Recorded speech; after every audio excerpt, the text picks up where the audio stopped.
Почему ты так верен данному слову? И почему ты уверен в правдивости слов старика о пророчестве? Если бы он не искал пророка, разве он пришел бы сюда, несмотря на свой возраст? Пророчество ему больше подошло бы. Пусть он или же его сын, но мы не должны допускать рождения этого пророка. Убить неродившегося пророка? А разве пророчество — это преступление? А разве Муса, сын Имрана, не был пророком? Умолкни. Если появится этот пророк, исчезнешь ты и наша религия.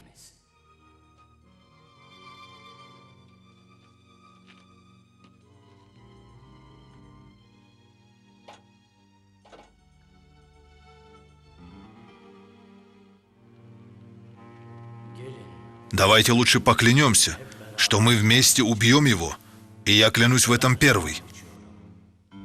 Он в Мекке? Преследуя одного последователя пророка Исы, я преодолел жаркую пустыню и прибыл сюда. Многие мои друзья остались в пути или же бросили меня. Но что бы мне это ни стоило, я найду его и уничтожу. А теперь я клянусь, что с вашей помощью найду и убью его, и таким образом выполню завещание отца.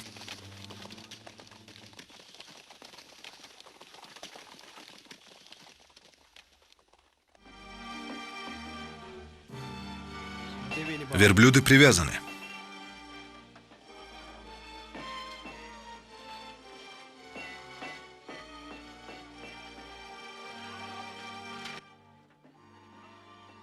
Сколько я должен за воду? Вода из колодца Замзам не продается. Заплати только лишь за уход за верблюдами. Да, посреди пустыни бесплатная вода. Как долго ты не был в Мекке? Когда я был здесь в последний раз, этого колодца еще не было. Не было и того, что находится над дверью Каабы. По всей видимости, вы долго не были в Мекке.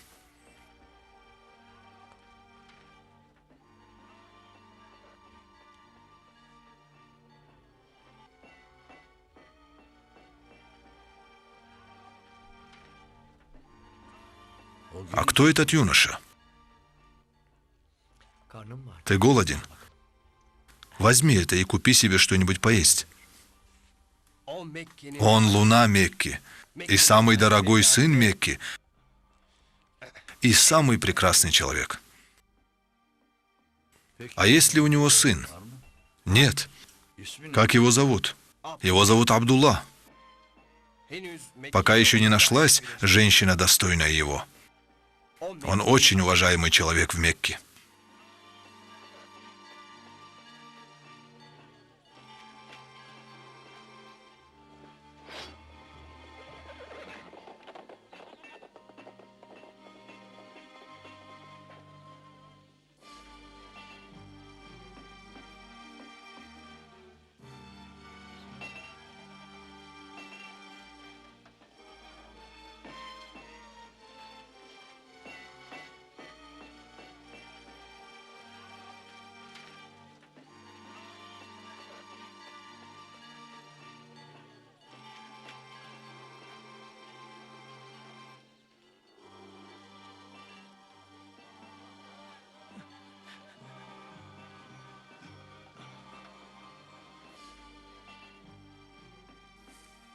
Небо Мекки наполнилось звездами, или же солнце вновь взошло, чтобы вот так сияло все вокруг. Да будет благословение Аллаха над тобой. Как может сиять такая дрожащая свеча, как я, в Мекке, где находится такое солнце, как ты? Я уже не надеялся увидеть тебя еще раз. Чтобы увидеть один твой облик, я просил Аллаха оставить меня в живых. Нашел ли ты то, что искал? Нашел, увидел, и он меня очень обрадовал. Я вижу тебя в окружении какой-то группы людей. Скажи, кто они? Это мои сыновья. Но у тебя ведь был только один ребенок. Ты прав.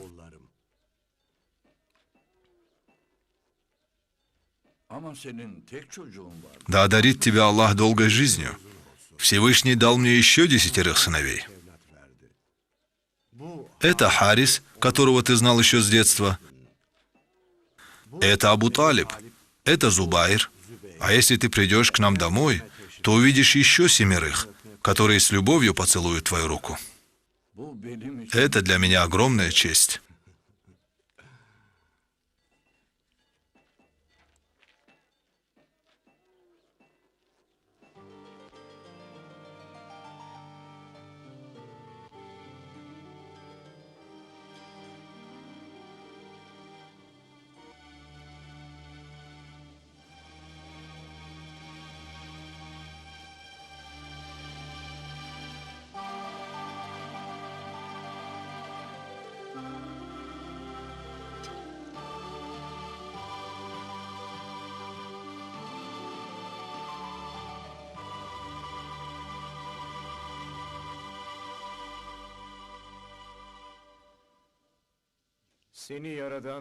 Как прекрасно тебя создал твой Создатель.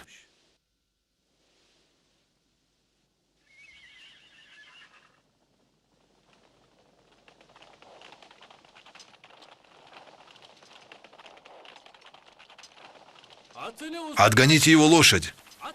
Заберите у него саблю. Не дайте ему уйти. Возьмите его саблю. Скорее. Давайте же, нападайте, нападайте со всех сторон. Схватите его, схватите, не упускайте его.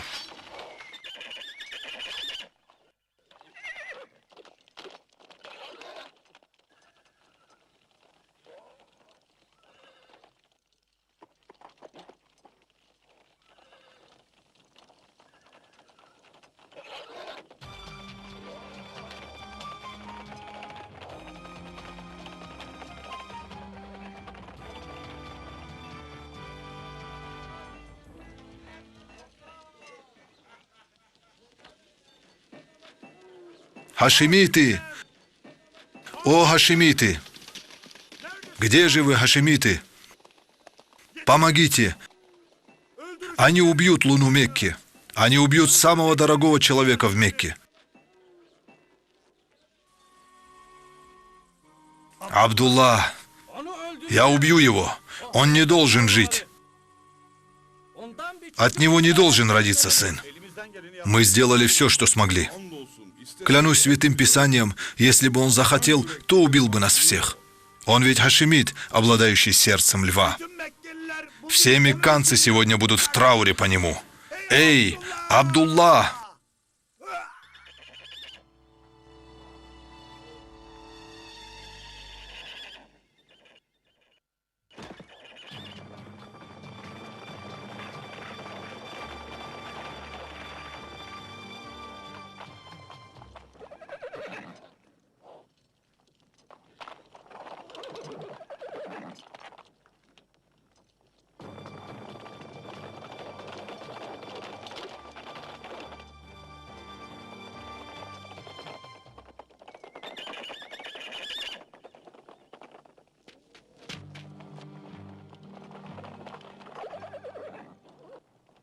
Стойте, братья мои!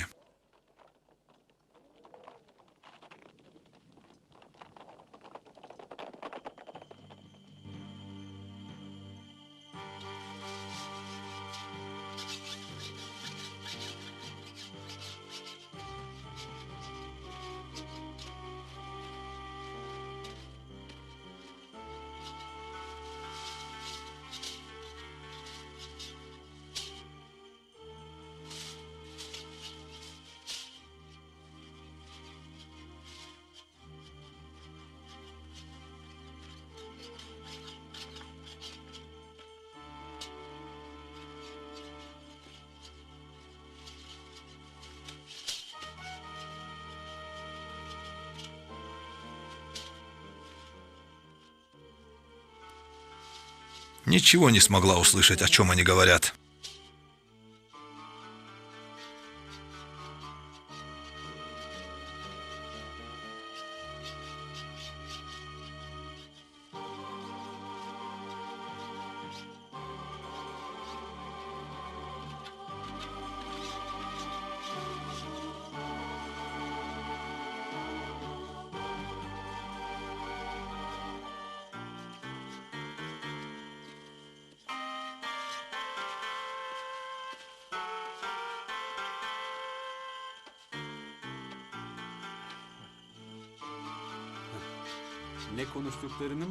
Хочешь узнать, о чем они говорят?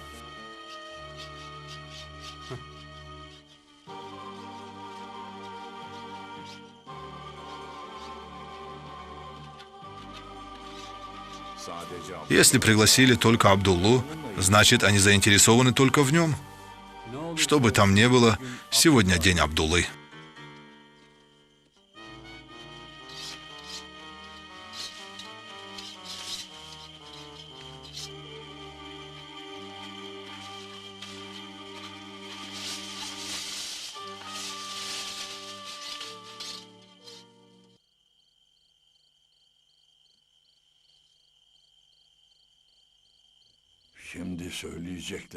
Теперь послушай очень внимательно то, что я буду говорить.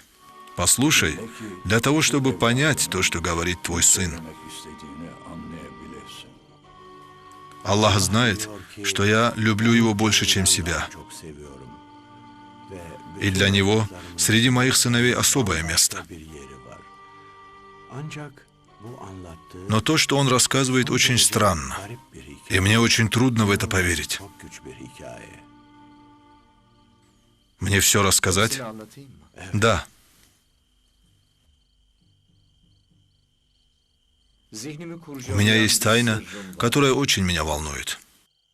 И я не понимаю, что это.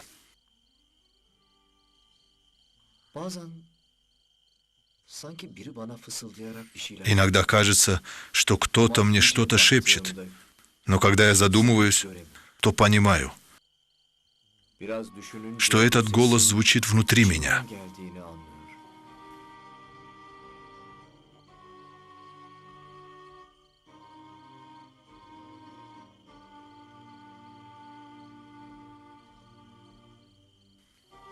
Существует ли определенное время, когда это происходит?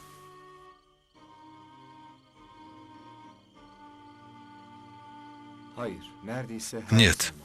Это может происходить в любое время.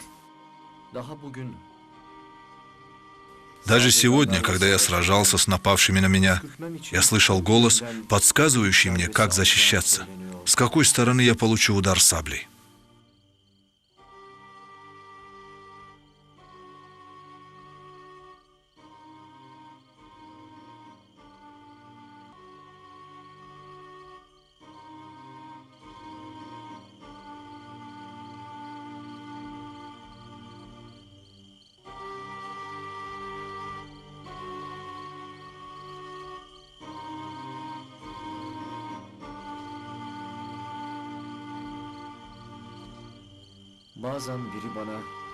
Иногда этот голос говорит мне: «Мир тебе, сыну твоему, твоему роду».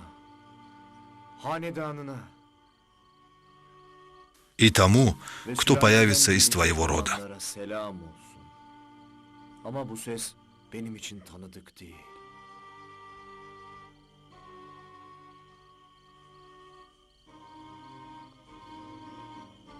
Но мне не знаком этот голос. Иногда, когда я оказываюсь в пустыне и сажусь под каким-нибудь сухим деревом, чтобы передохнуть, то замечаю, что вдруг ветви этого дерева начинают зеленеть. А когда я поднимаюсь и ухожу, то дерево возвращается в прежнее состояние.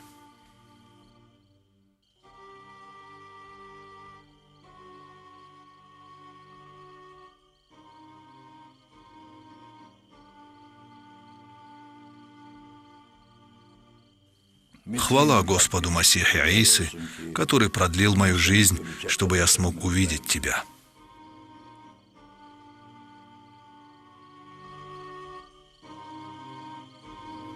Со мной что-то происходит. Нет ничего страшного, мой сын. К тебе придет величие, которое прославит твое имя на весь мир. И когда же это случится? У всего есть свое время, сынок. И это время знает только лишь Аллах.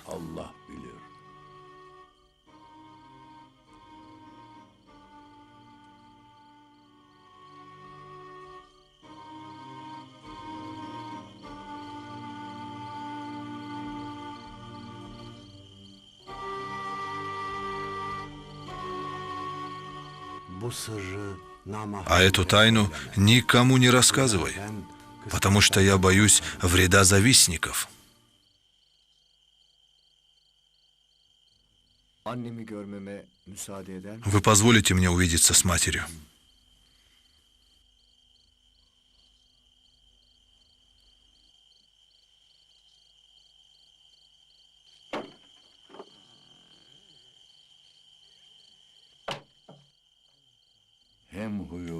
Прекрасный нрав и прекрасное лицо. Ты должен его беречь, как зеницу ока. В скором времени Аллах даст ему сына, для того, чтобы осветить этот мрачный мир.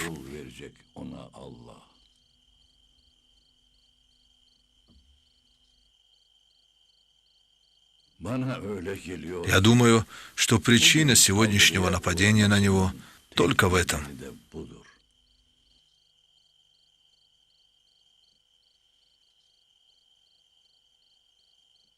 В священной Торе и в Библии было упомянуто его имя. Да, светлый день очень близок.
Господин, вам приснился плохой сон?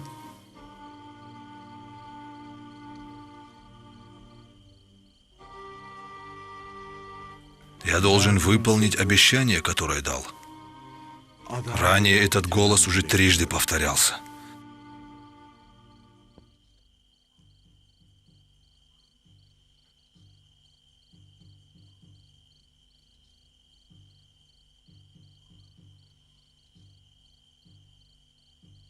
В первый раз я не придал этому значения.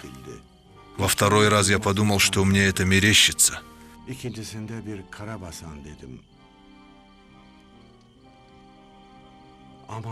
А сегодняшний голос напугал меня и заставил дрожать.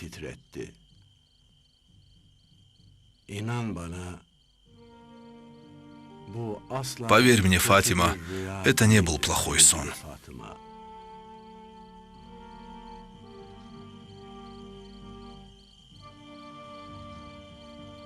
Пришло время выполнить обещанное.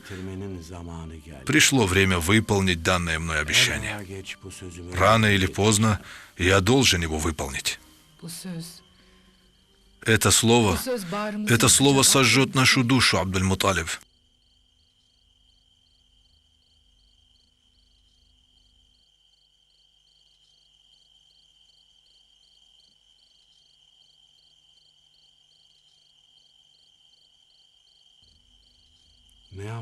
Что же делать, Абдуль-Муталиб?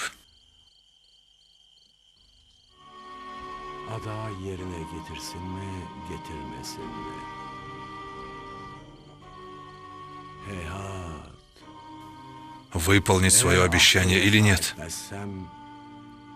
И если я не выполню свое обещание, то как я это объясню Господу колодца Замзам? Я никогда не забываю о времени, когда я был в одиночестве и беспомощности.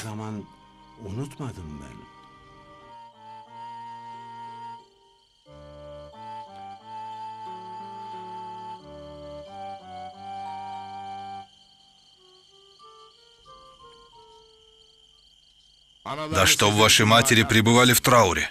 Куда вы идете? Если вы оставите Каабу хашемитам, то затем они станут претендовать на пророчество. Проклятие вам! Будьте вы прокляты! Не сжигай нас своим пламенем ярости, Харб. В чем мы виновны? Уже сколько лет ты вместе со своим отцом изгнаны из Мекки. Если он говорит, что во сне ему повелено быть владельцем колодца, то это правда. О, Харб, Абдуль-Муталиб очень почтенный человек. Он никогда не соврет. Пусть себе копает. Если он найдет воду, то мы завладеем ею. А если же он не найдет воду, то прослывет лжецом. Я знаю, острие меча хашемитов заставляет вас дрожать. Да уничтожит вас всех божество Губаль. Если он докопается до воды, вы будете вынуждены стоять на коленях перед ним. Вы поняли меня? Однажды, когда ваши предки сражались друг с другом, дед Абдуль-Муталиба схватил за шею твоего деда. И пока не зарубил его мечом, не отошел от него. Вот тогда-то прорицатели сказали: между хашемитами и сыновьями Умайята решающее слово будет за мечом.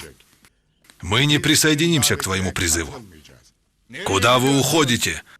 Послушайте меня.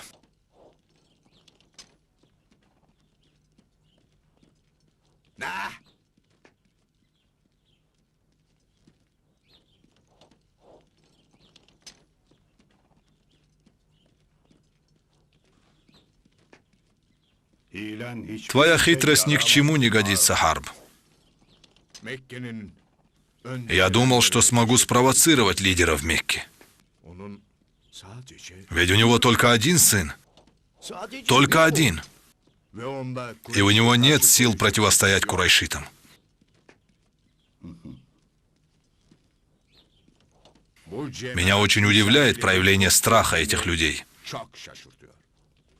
Это не страх, который заставляет их быть в стороне. Это влияние и уважение Абдуль-Муталиба. Ты никогда не сможешь перебороть его. Мы еще посмотрим. Куда ты идешь, о сын Умайята? Если вы не поможете мне, то я знаю, как с ним справиться. Я уничтожу его влияние и уважение.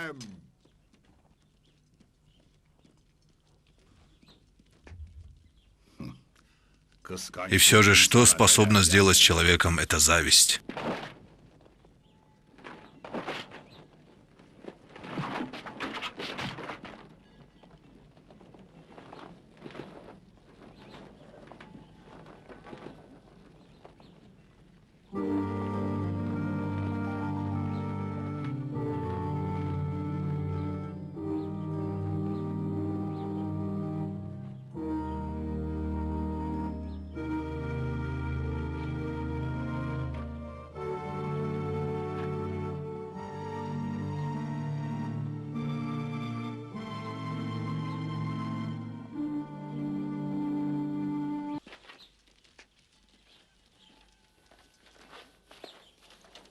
Как поживает Харис, курайшитский колодезник?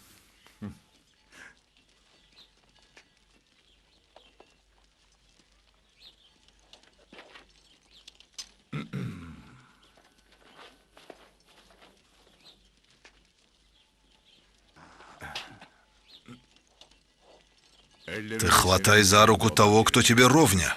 Ты понял? О, маленький Хашимит, где ты видел, чтобы араб хитростью убивал своего врага?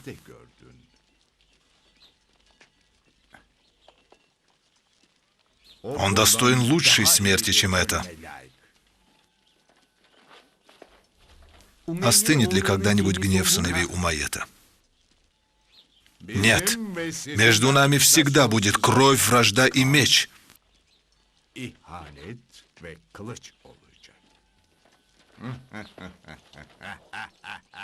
Это предрекли предсказатели. Кто там?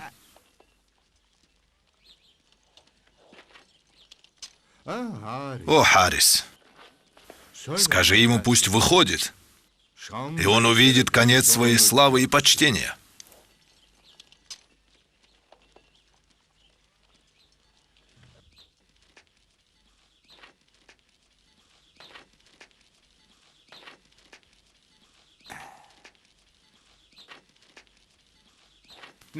Есть ли среди вас храбрец, который выйдет, когда я его вызову?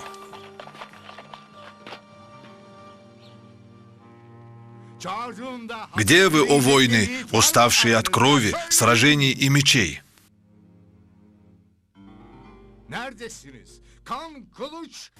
Где вы, о великие? Отец, отец, скорее поднимайся. Где вы, о мои соплеменники? Или вы не слышите мой призыв?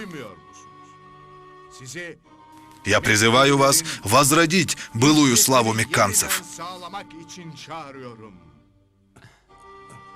Отец, давай же, поднимайся. Вот так. Что случилось, Харис? Сын Умайята замышляет какую-то смуту. А я подумал, что тебя укусила змея. Ведь ты у меня единственный сын. Кроме тебя у меня нет никого. И я не хочу, чтобы с тобой что-то случилось. Не беспокойся, отец. Со мной все будет хорошо. И я всегда буду рядом с тобой. Иди, принеси мне немного воды. О, мекканцы, подходите, подходите все и послушайте меня. Я хочу поделиться с вами моей тайной. Крик сына Умайята звучит, как бой барабана. Очень громко, но внутри пусто. Слушайте, я должен поделиться с вами.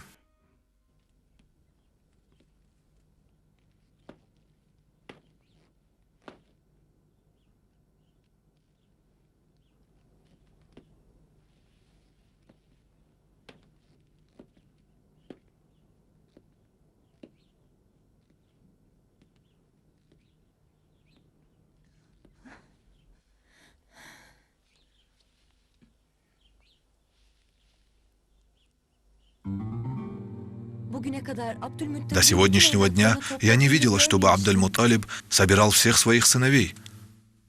Не подготовка ли это к сражению? Связано ли это как-то с Абдуллахом?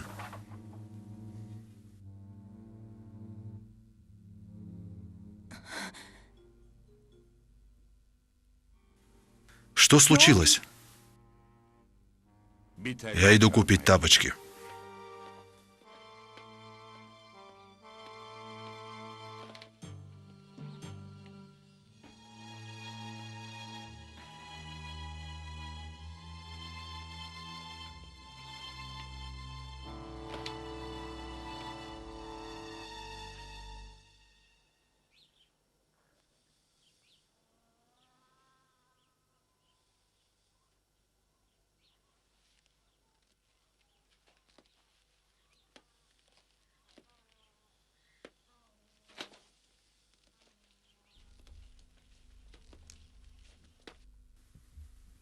Послушай меня. Вчера ночью я вспомнил об обещании, которое должен был выполнить. Ты хорошо понимаешь, о чем я говорю. Настало время выполнить свое обещание.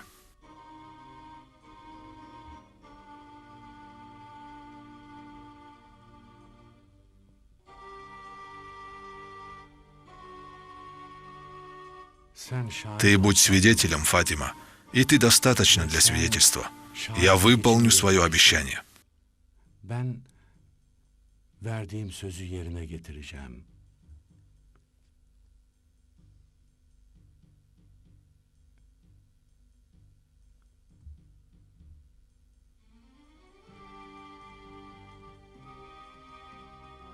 Только не разжалобь меня своими слезами, о дорогая Фатима, в тот момент, когда мои сыновья покорно склоняют передо мной свои головы. Скажи мне, Абдуль-Муталиб, кто более достоин выполнить свое обещание, если не ты? Не знаю.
Значит, настало время.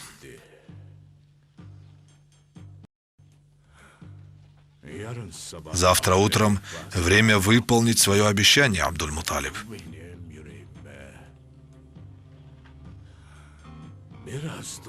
И это хоть немного, но успокоит мою душу.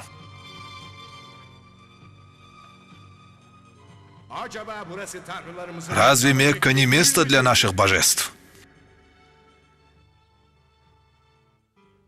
А разве эта земля не земля Мекки? Разве не вы называли сумасшедшим уважаемого человека Мекки из-за того, что он рыл колодец? Скажите мне. Клянусь божеством Лат, Узза и Манат, что он не сумасшедший и не глупый, и он очень хорошо знает то, что делает.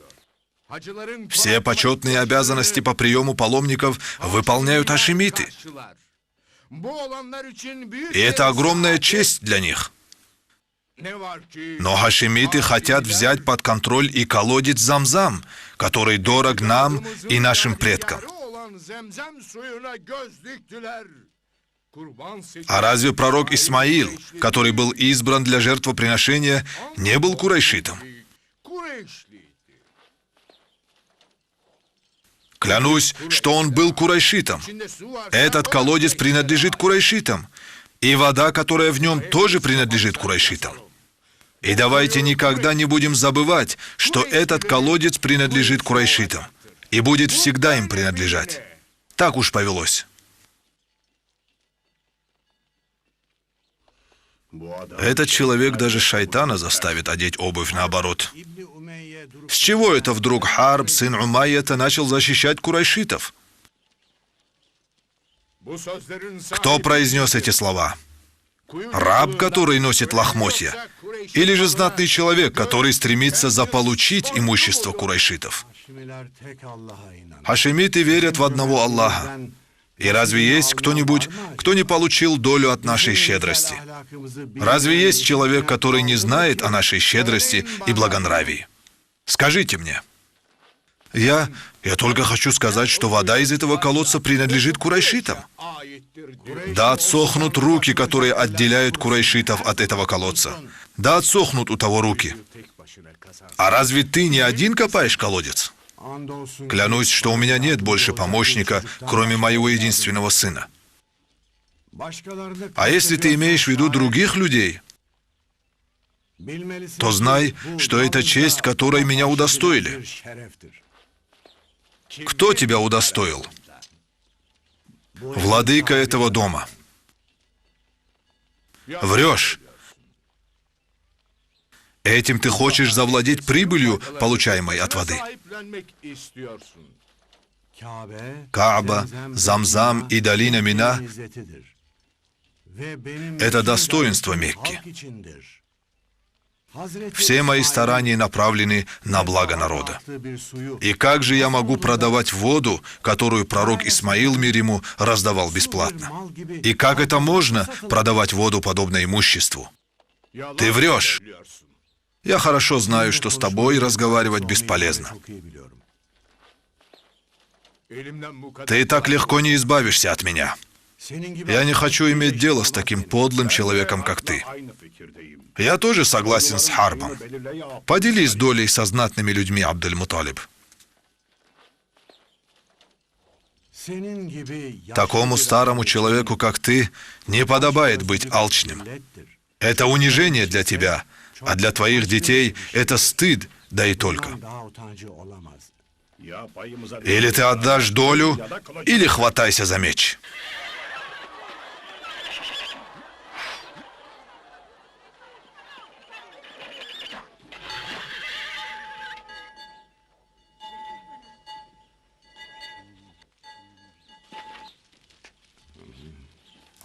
Невежеству арабов нет конца. Разве эта земля не харам, запретная для кровопролития? Не увиливай. Бери меч и сражайся. Не призывай меня к сражению, потому что я стыжусь Господа проливать кровь перед Каабой. Клянусь Аллахом, если я подниму только свой голос, от вас останутся только окровавленные тела. А ты не боишься оставить сиротой своего единственного сына? Или же с его смертью прекратить свой род? У тебя ведь нет другого сына, кроме него. Есть ли у тебя еще сын? Лично я этого не знаю.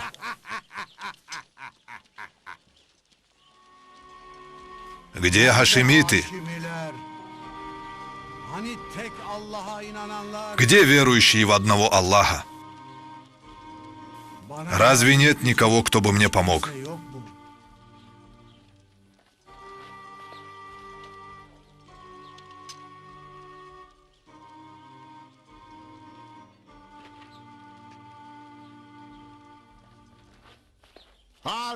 Харб, да будет проклятие Маната над тобой.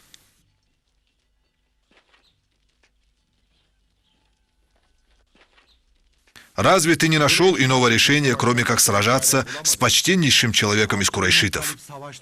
Абдель-Муталиб не из тех, кто боится сражаться. Но только Аллах свидетель, что у меня нет в руках сабли. Да будут ваши матери в трауре. Отпустите свои мечи.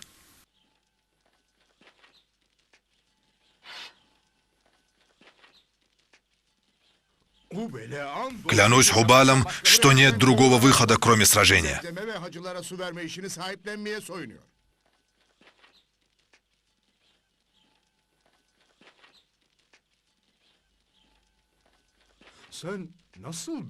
Посмотрите на этого изгнанного из племени курайшитов. Хочешь хозяйничать над водой Замзам и ее распределением между паломниками? Какой же ты старец, что винишь меня из-за грехов моего отца?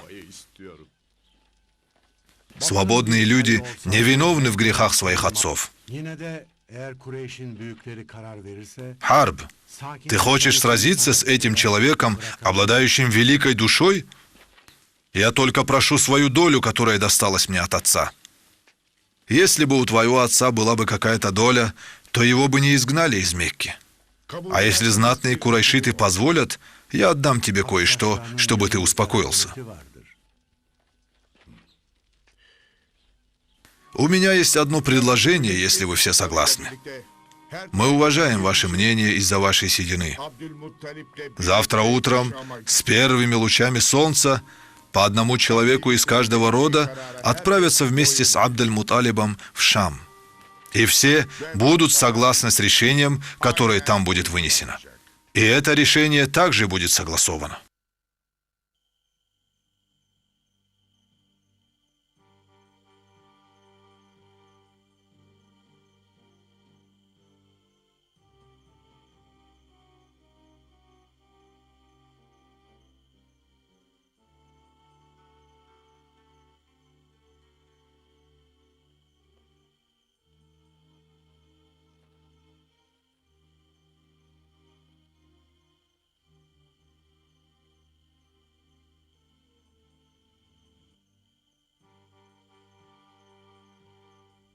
Ты думаешь о завтрашнем дне?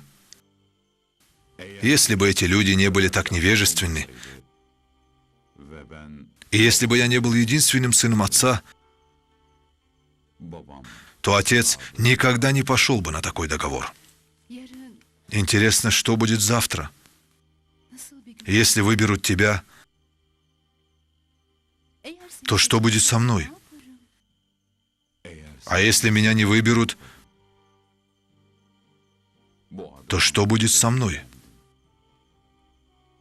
Этому человеку нужен только я, и, иншаллах, выберут меня. А может, тебя уже выбрали?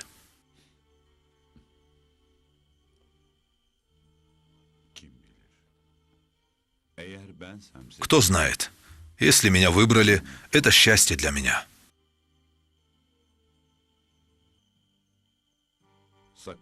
И ты не протився этому выбору. Кто я такая, чтобы так поступать? Абдель-Муталиб дал нам права, которых мы не имели, живя в невежественном обществе, где к нам относились как к собакам. Если он пожелает, то я с большим удовольствием отдам свою жизнь за него. Но все же, что я буду делать без тебя?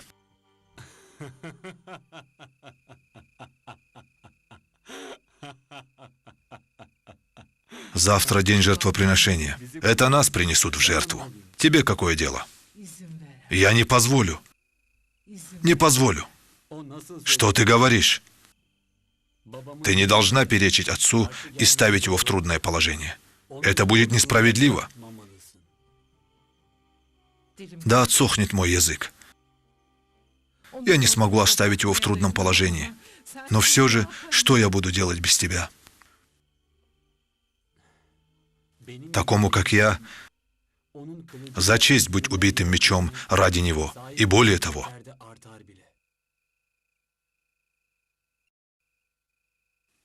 Давай сбежим. Это все же лучше, чем смерть. Нет. Хоть и для виду, но Абу-Лахаб должен остаться.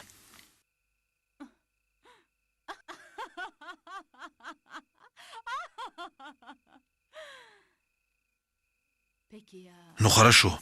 А что, если выберут тебя? Не знаю. Что это за обычаи такие?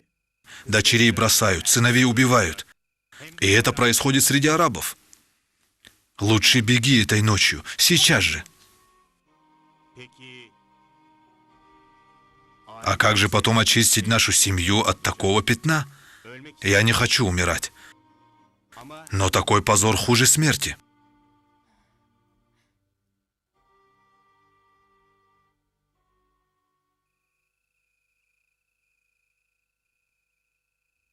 О мой Умар, этого не должно случиться, Абу-Талиб.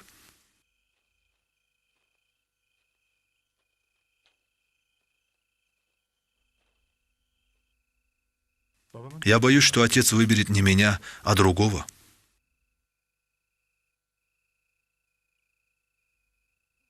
Я не переживу твоей кончины. Но если ему так угодно, тогда какое значение имеет жизнь? Приму это с радостью. С радостью. Что бы я ни просил у Аллаха, Он дал мне все. И самое лучшее из всего — это ты. Клянусь Аллахом, которому поклонялся пророк Ибрагим, я боюсь, что отец выберет не меня, а кого-нибудь из моих братьев. Что я буду делать, если он выберет Абдуллу?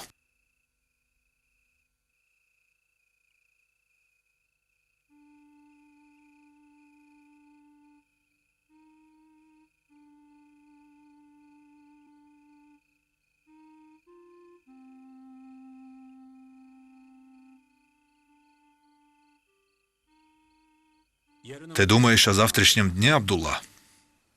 Я размышляю о звездах. Когда я смотрю на небеса, то думаю, кто их создал? Идолы, созданные арабами, не могут защитить даже самих себя, не то что сотворить такое. Говори потише. Арабы тебя разрубят саблями за такие слова. Может быть, завтра так и будет.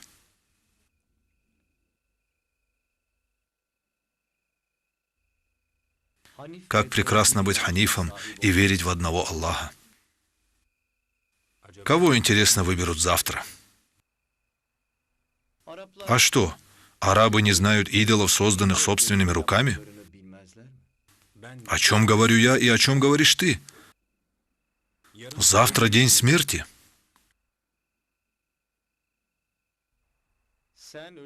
Ты говоришь о смерти, а я говорю о жизни. Если бы мы все искренне верили в то, что есть Создатель этих звезд, этой земли и этого тела,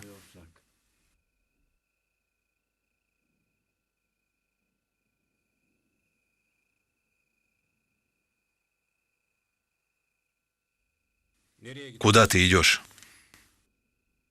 Смотреть на небеса, пока есть возможность. Может, такой возможности больше и не будет, а я буду спать.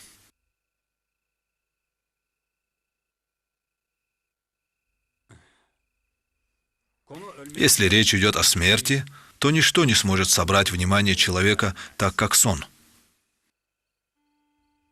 Это похоже на ночь перед боем. Интересно, что делает отец так поздно у дверей Абу Талиба? Или уже выбрали его?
Проснись, Абдуль-Муталиб, очнись.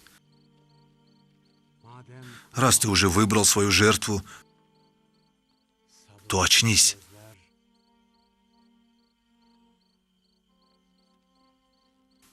Глаза с нетерпением ждут твоего решения. Да прольются кровавые слезы моей души этой ночью.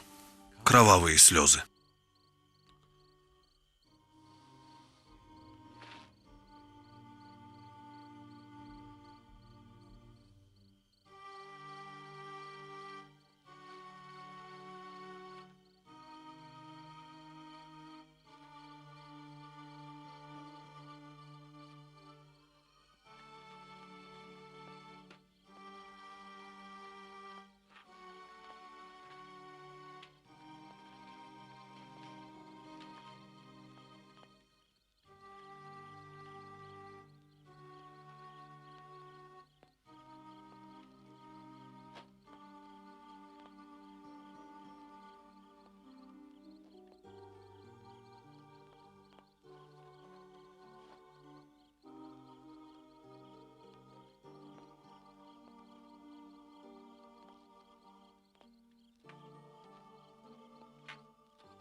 Fatıma,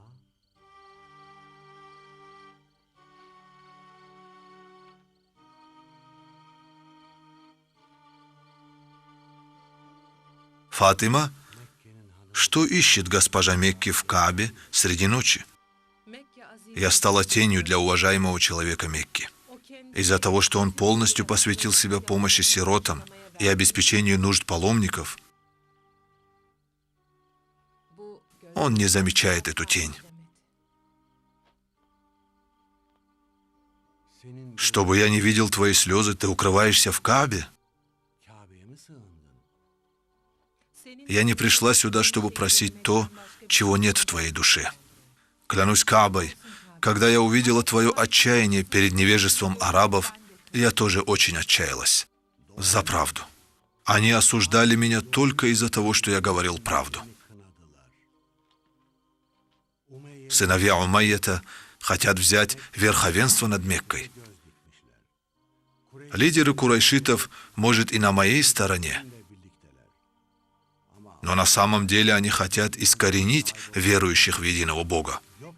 Завтра они зовут меня выйти в путь в пустыню несчастий. Что мы можем сделать против этих несчастий, кроме как сожалеть? У кого выше степень, у того больше печаль и боль. Я боюсь, что после меня это священное место, которое они заполнили бесполезными камнями-идолами, станет причиной того, что угнетатели будут еще более жестокими, а угнетенные еще более слабыми. И это меня очень печалит. И Харис, этот сирота без матери, как он справится с этими коварными людьми?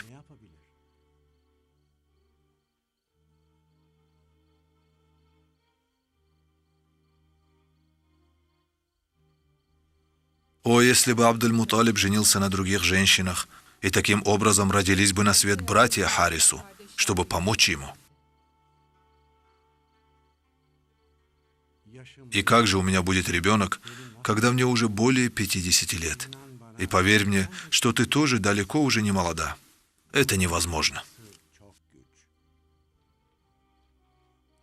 Ведь пророк Закария тоже говорил так.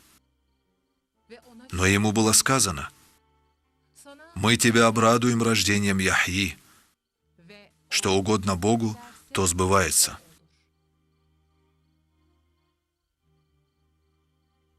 Разве ты не из потомков того пророка Ибрагима, чьим сыном был Исмаиль, колодец которого ты копаешь?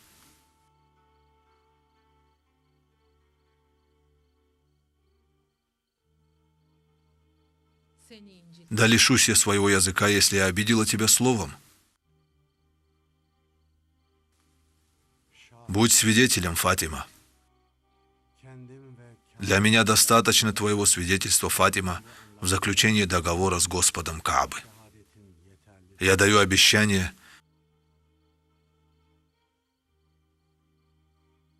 если Аллах даст мне 10 сыновей, несмотря на мою любовь к детям, и я клянусь, что выполню свое обещание.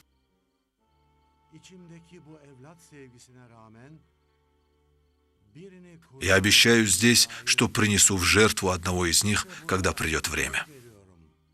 Да будет осыпана моя голова черной землей. О, невежды! Что же вы сделали? Что же вы сделали с этим прекрасным человеком, что заставили его дать такое обещание? Что же это за такой обет?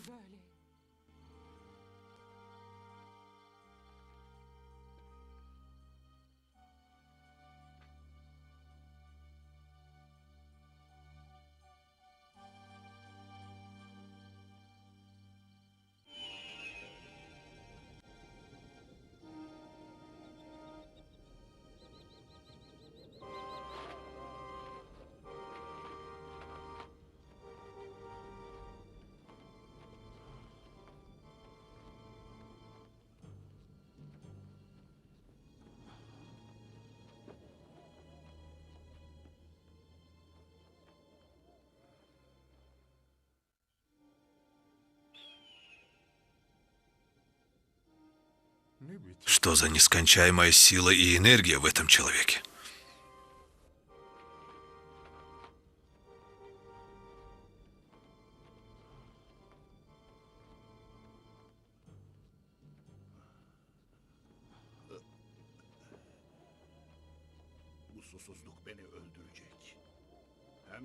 Эта жажда убьет меня. И кто это придумал, что решение, вынесенное в Шаме, будет правильным?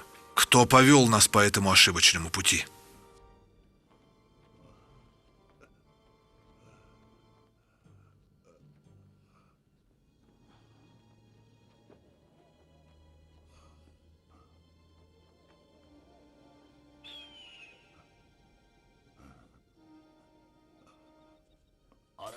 Да будет проклятие идолов арабов тем, кто сражался против тебя, о Абдуль-Муталиб. Оставь свое проклятие этой жгучей пустыне. Скоро эта пустыня заберет у нас все. Я же вам говорил, что надо брать с собой человека, знающего дорогу в Шам, но вы не послушались меня.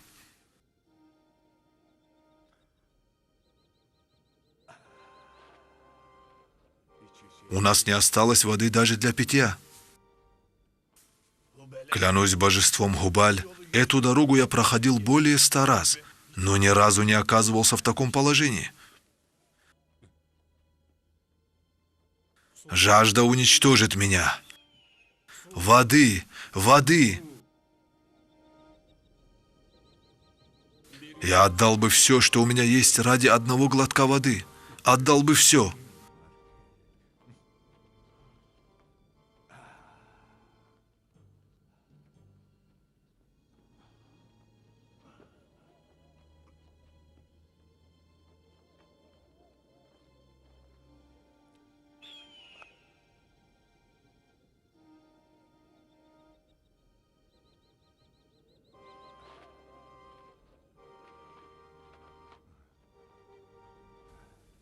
Что ты видишь, Абдуль-Муталиб?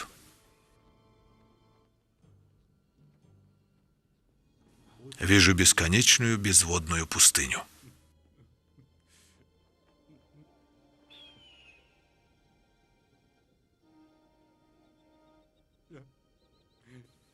Я не хочу умирать.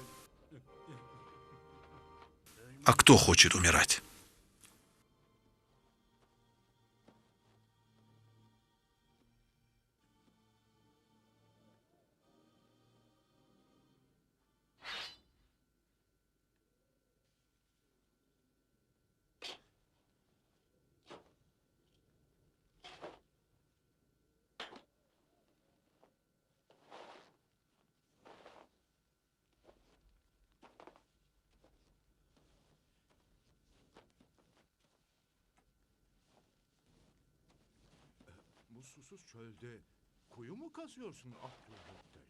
Ты собираешься копать колодец в этой пустыне? Или же тебе явилось новое видение? Да, новое видение.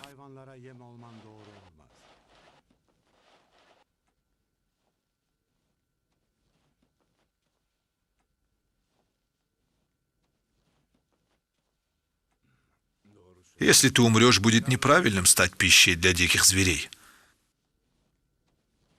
Правильно говоришь. Будем копать себе могилы.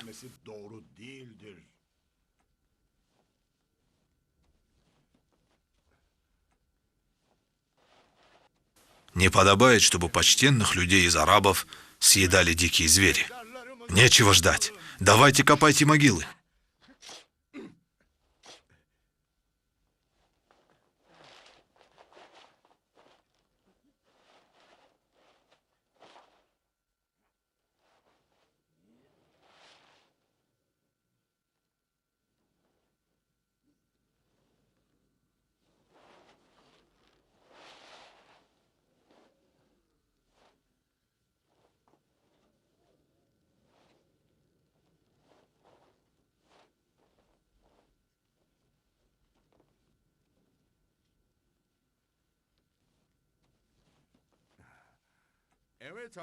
Да, ты прав. Как и всегда, ты говоришь правду. Мы за собой хоть кого-то оставляем, но род бесплодного Абдуль-Муталиба прекратится. Да будет над тобой проклятие Губаля. Почему ты бесконечно задеваешь Абдуль-Муталиба? А ты занимайся своим делом, проклятый. Как ты смеешь разговаривать со мной в таком тоне? Защищайся. Послушайте, смерть уже близка, нет нужды в мечах.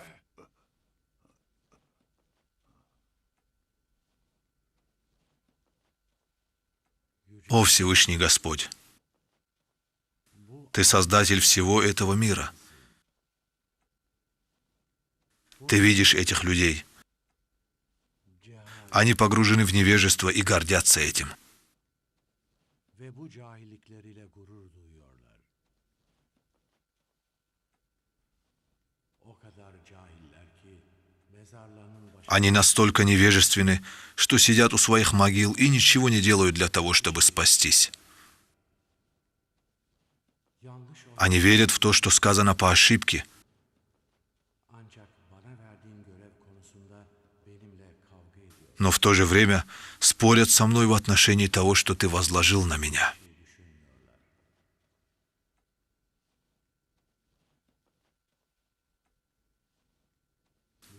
Они не думают ни о чем, кроме как о женщинах и о выпивке.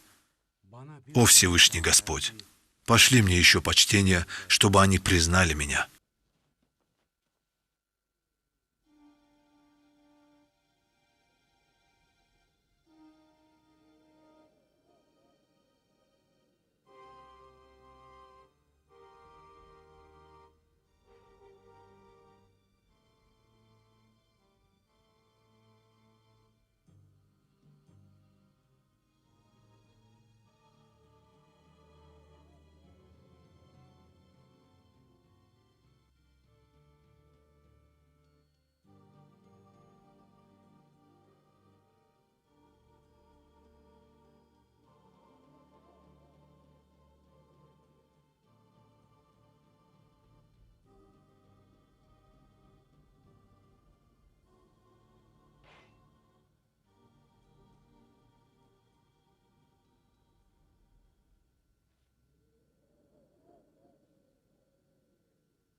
Куда же он ушел?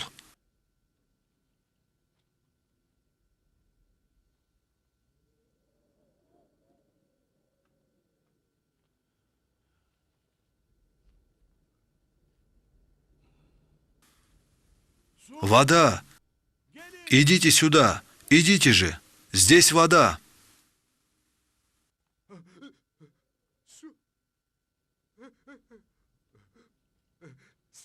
Вода!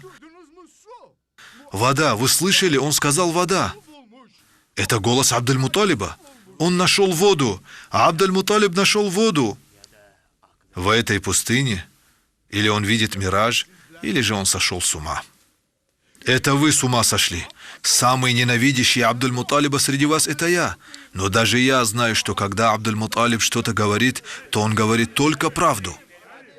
Да, правда. Давайте, бежим.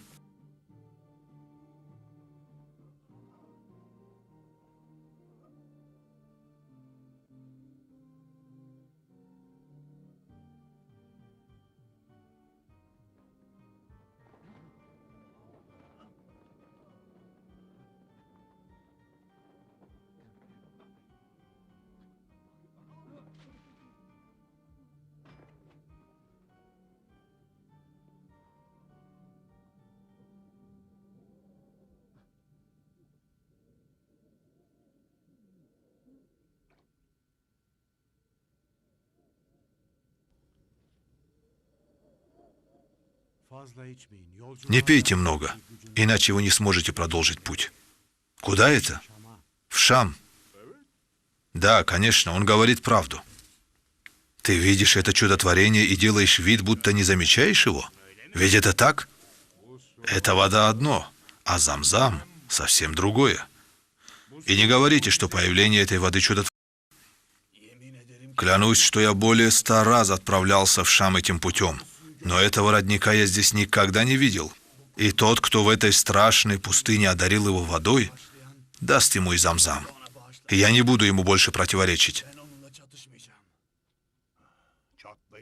Я буду пить, пока не лопну. О, Харп, если ты хочешь, я пойду с тобой. Я боюсь, что ты с помощью колдовства совершишь еще чудотворение.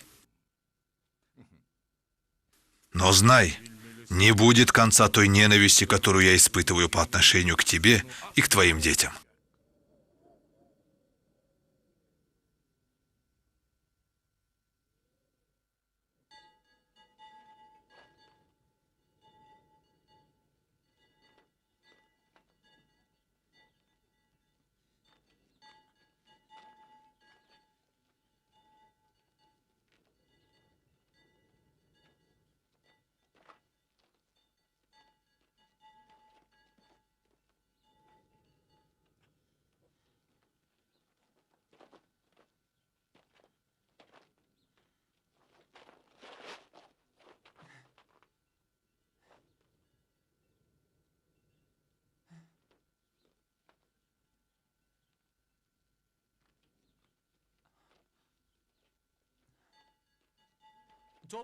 Земля сырая, земля сырая.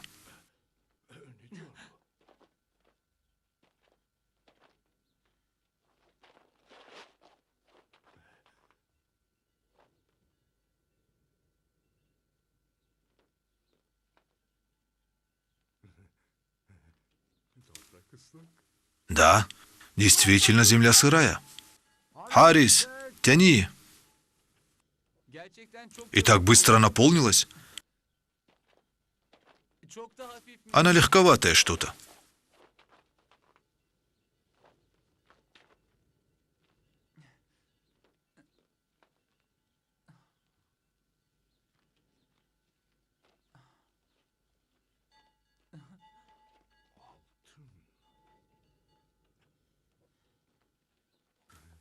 Золото! Золото! Смотрите, это золото! Из колодца вышло золото! Золото! Золото! Идите, смотрите! Идите, подходите сюда! Это золото! Золото! Идите, посмотрите! Да здравствует золото!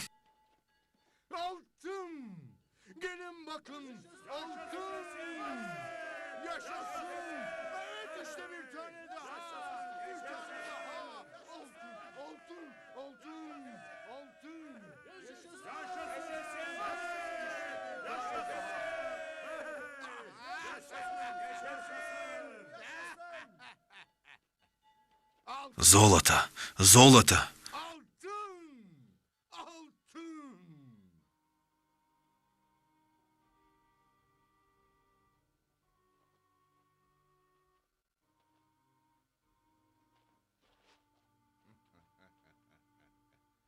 Yüce Muttali söylemiştim. O boş yere kuyu kazmaz. О, великий Абдуль-Муталиб! Я же говорил, он не станет зря копать колодец. И хорошо знает, куда лучше бить мечом. Он всегда поступает правильно. Ты никогда не образумишься, Харп. Сегодня такое, завтра сякой, и никак не изменишься. А разве не звон этого золота вывел всех лидеров курайшитов из своих домов, несмотря на это пылающее солнце? А будет ли нам доля из этого богатства?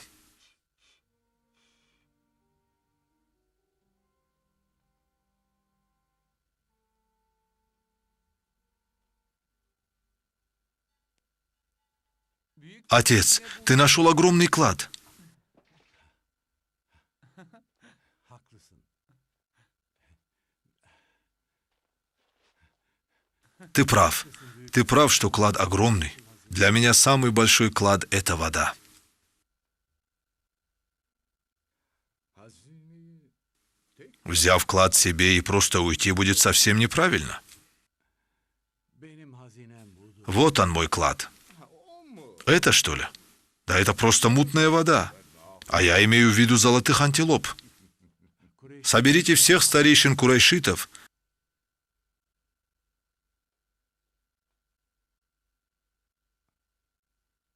и я буду согласен с их решением.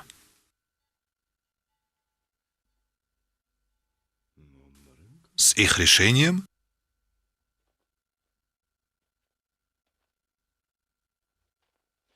Zemzem'deki Я добрался до воды Замзам. И пусть знают все, кто в Мекке, и сообщат тем, кто отсутствует, bu su что эта вода бесплатна для всех. И никто не имеет права продавать эту воду или же отдалять кого-нибудь от этого родника.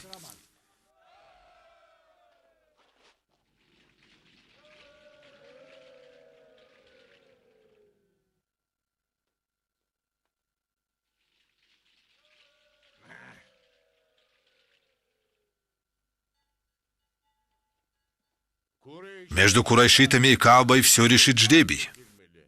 Kureyş, Курайшиты, Кааба и Абд-аль-Муталиб. Abdülmuttalip.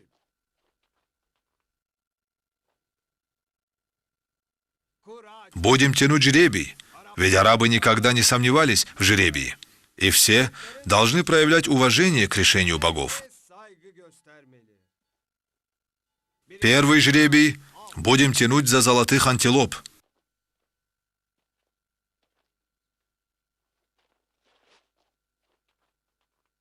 Kabe. Кааба. İkinci kura. Второй жребий за щиты и мечи между курайшитами, Каабой и Абд-аль-Муталибом. Lar için.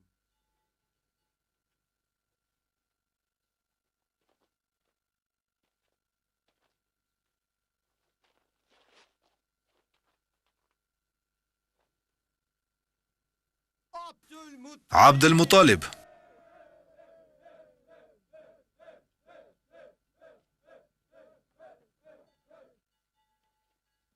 ben de В знак благодарности nişanesi olarak bu diyarın krallarına я дарю эти мечи и щиты Каабе. ve kılıçları Kabe'ye bağışlıyorum. И хочу, чтобы из них сделали дверь для этого дорогого Божьего храма. Onlardan bir kapı yapılsın diye.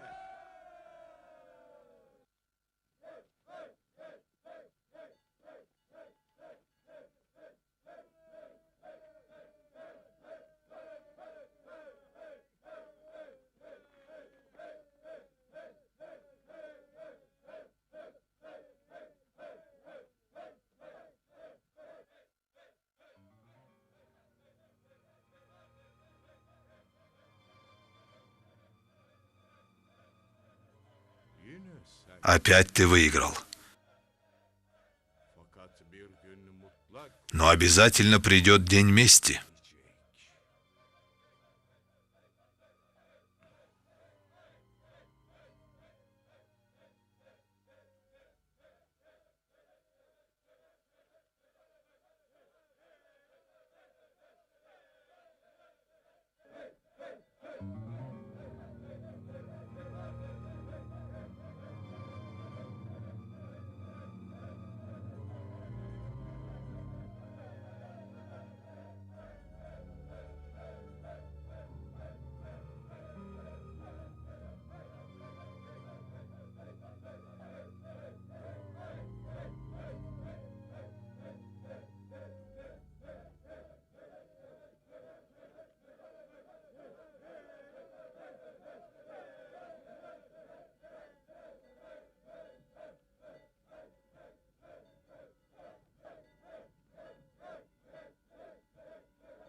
Сегодня наступил день выполнения обещания.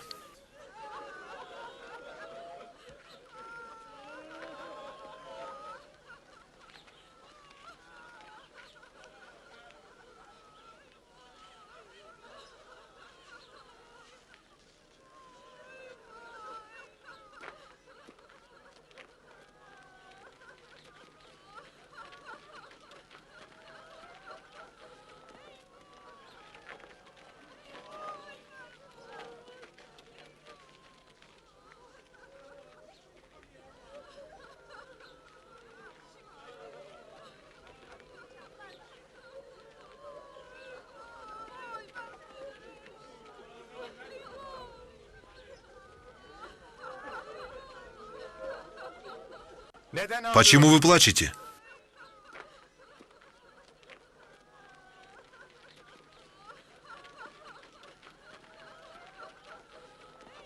Клянусь Аллахом, что мы добровольно приняли волю Отца.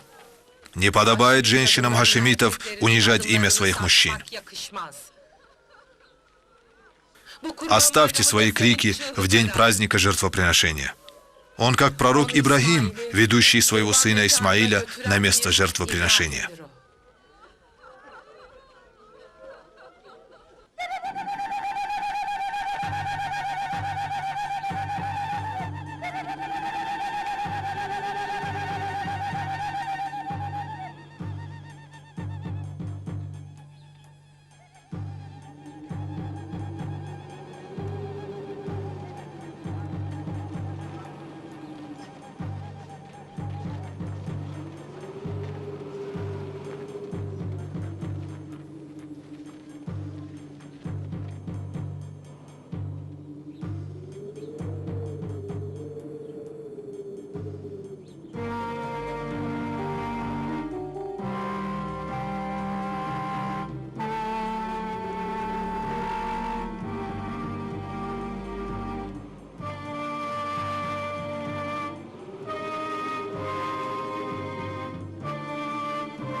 Что это за обещание, Абдуль-Муталиб? Вернись обратно.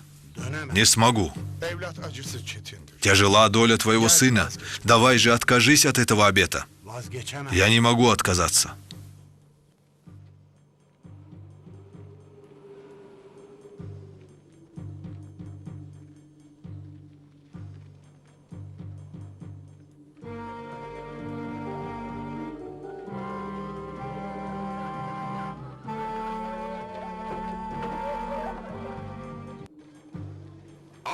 О, Абдуль-Муталиб, клянусь божеством Губаль, это нововведение.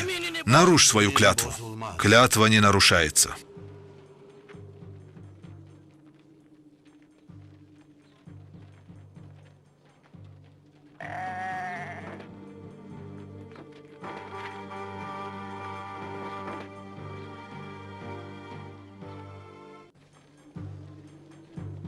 О, Абдуль-Муталиб, если араб нарушает свое обещание, то не сможет поднять голову от стыда. Это правда. Но твое обещание сожжет их души и сломает жизни. Довольно. Нарушь свою клятву. Bunu Я не смогу этого сделать.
Оставьте тех, кто будет осуждать меня, и тех, кто будет хвалить меня. У меня есть обет, который я дал своему Господу. Те, кто не хочет, чтобы я выполнил свое обещание, первыми станут осуждать меня, если я поступлю так, как они хотят.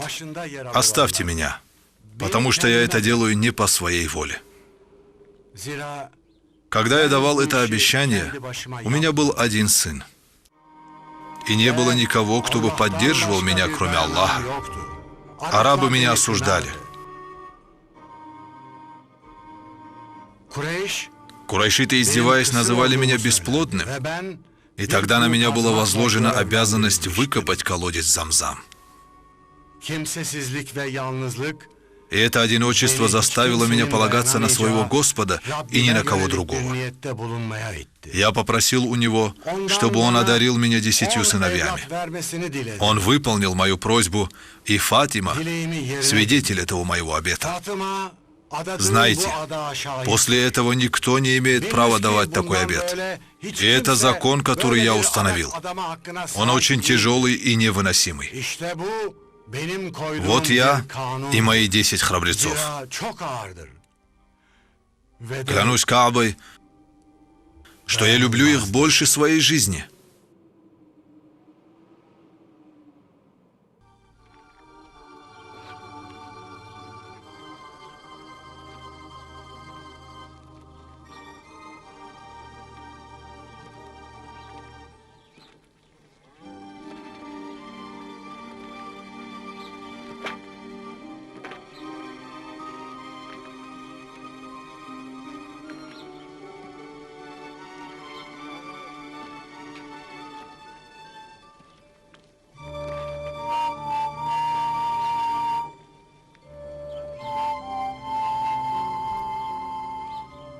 Что стоит жизнь?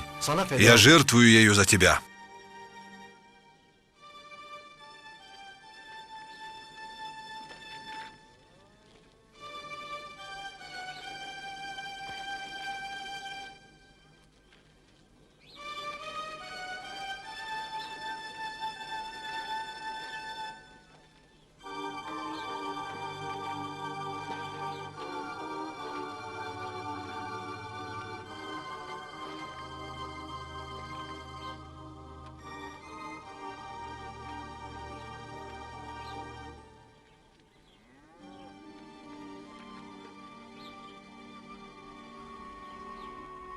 Я готов.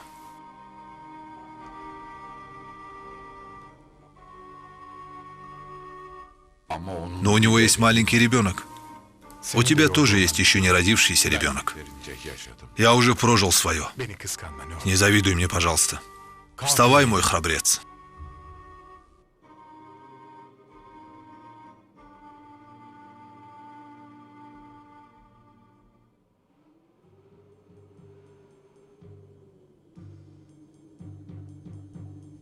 Он не имеет права выбирать. Харб, сын Умайята, говорит, что если Абд-аль-Муталиб добровольно не приносит жертву, то в этом случае он не имеет права выбирать. Кого выберет божество Губаль, того и надо приносить в жертву. Скажите хранителю идолов, чтобы он бросил жребий. Разве жребий не является обычаем арабов? Да, ты говоришь правду.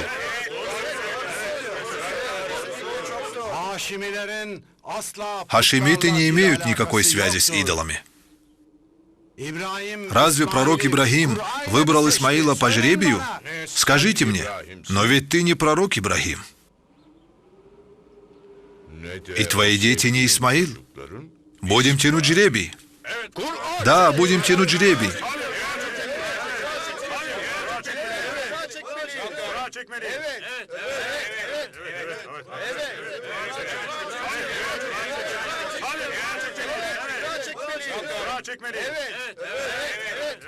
Хоть мне это и не нравится, но пусть будет по-вашему.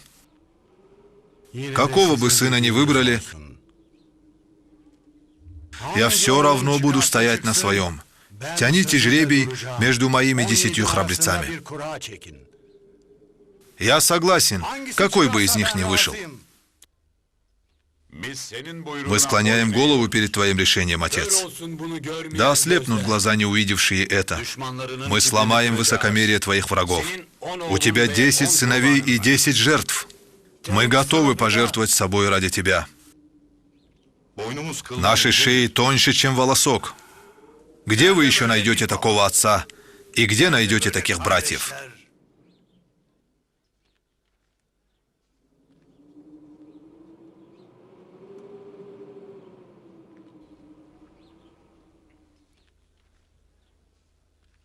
Было бы у нас 1000 жизней, чтобы отдать всех их за Тебя.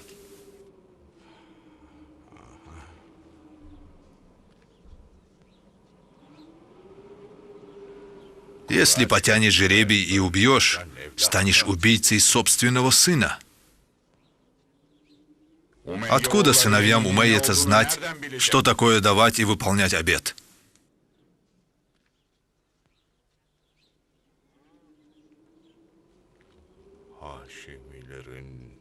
Как легко принимают смерть эти львы хашемитов. Тяните жребий. Как только прикажешь, я буду тянуть жребий.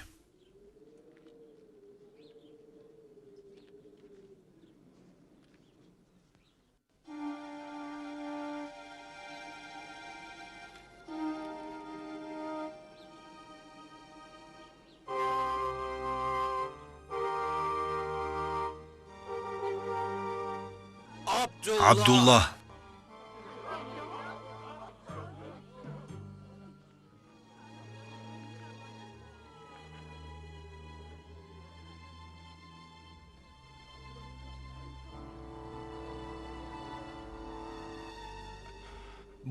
Как я смогу вынести это?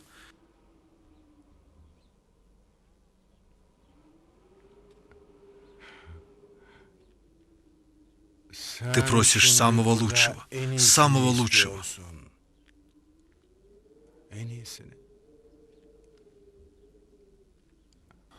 Возьми меня, Отец, он еще юноша. Отец, я должен был пойти, а не он. Он не должен умереть, это я должен.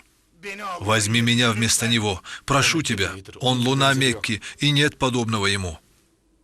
Нет, бери мою жизнь, но его не трогай. О, дорогой Отец, сделай то, что тебе велено, и найдешь ты меня из числа терпеливых. Нет, не жертвуй Абдуллахом, он самый лучший среди людей. Не берите его, клянусь, что он присматривает за сиротами. Не берите его. Нет, не Абдулла, нельзя, такого человека больше не будет. Оставьте меня. Если он избрал самого лучшего из людей, то кто я такой, чтобы спорить с ним, идти против его решения?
Готов ли ты, мой храбрец? Это воля Аллаха. И я подчиняюсь Его воле. Ты меня забираешь с собой. Горы учатся у тебя непоколебимости. Разве пророк Ибрагим, Халилюллах, не любил своего сына Исмаиля? Из твоих уст течет мед, о сын мой. Чего он еще ждет? Убей! Ложись, мой храбрец. Настало время жертвоприношения.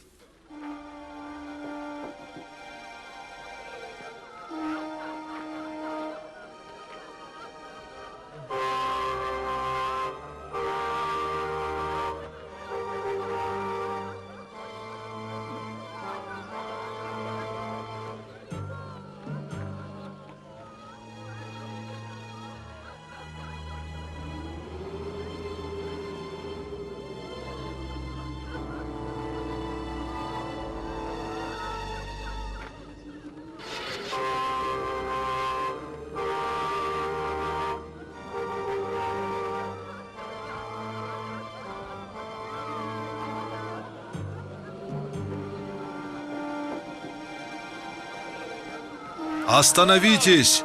Остановитесь!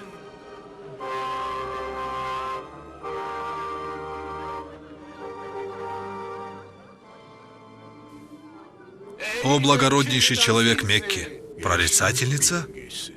Ты здесь в такое время?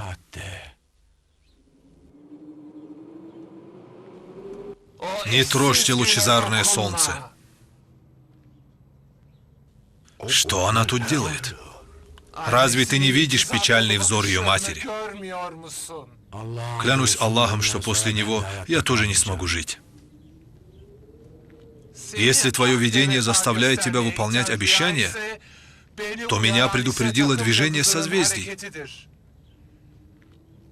Отпусти его, пока мы не найдем другого решения. Какое зрелище! Бросают жребий, вытаскивают мечи, приводят прорицательницу.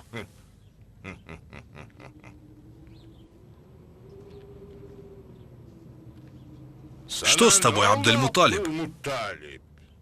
Если меня попросят показать щедрого человека, то я без сомнений покажу тебя. Клянусь Хубалом, что я не являюсь врагом ни тебе, ни Абдуллаху. Но все же, как быть с твоим обещанием? Меня отправил сюда тот единственный Аллах, который велел ему выполнить обещание. О, мекканцы! Есть ли среди вас тот, кто не знает меня? Всем известно о знании, которое тебе дано. И даже если здесь присутствуют те, кто тебя не знают, они будут согласны с твоим знанием. Да вознаградит тебя Господь Каабы. Что у вас принято платить, как выкуп за человека?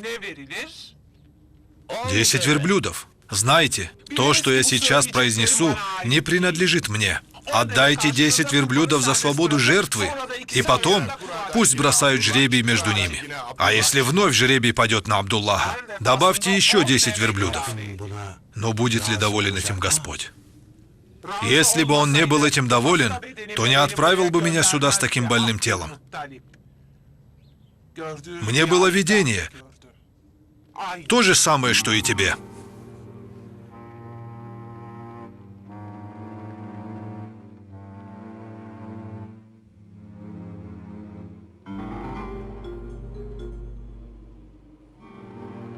Будем бросать жребий. Да, будем бросать жребий. Будем бросать жребий. Да, будем бросать жребий.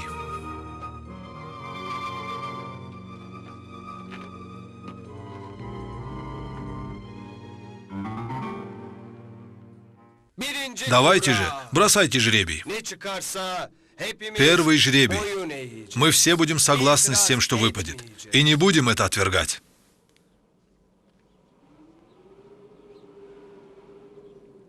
Абдулла, бросай жребий за 20 верблюдов.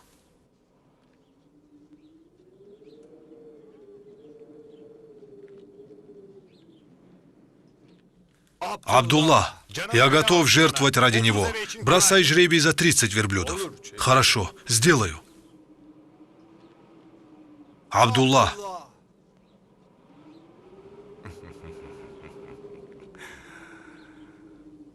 Абдель-Муталиб очень богатый человек, и чтобы спасти своего сына, отдаст все свое стадо верблюдов. Develerini feda edecektir. Abdullah. Ты желаешь пролить его кровь, не так ли?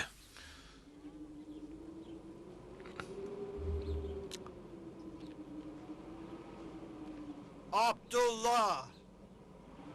Her ne kadar Abdullah çok Сколько бы ты ни любил Абдуллаха, конца моей ненависти не будет. Но он самый лучший. Abdullah. Abdullah.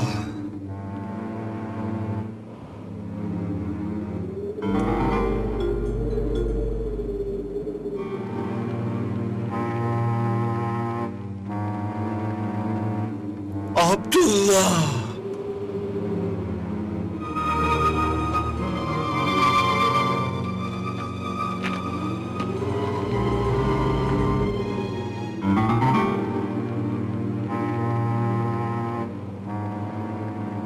Abdullah.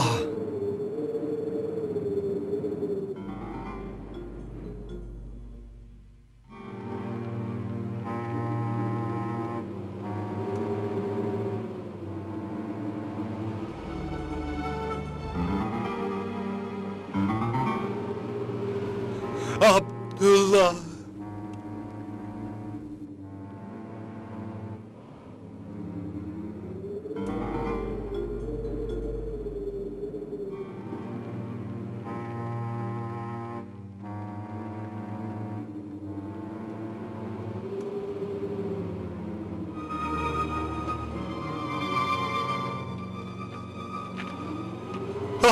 Abdullah.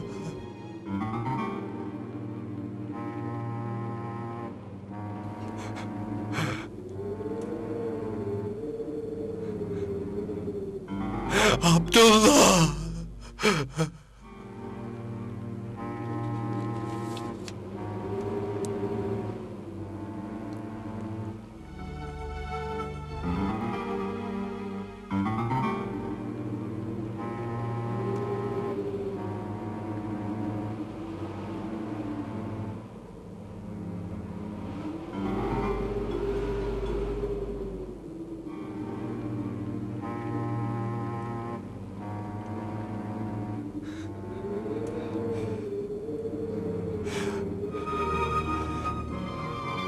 Abdullah.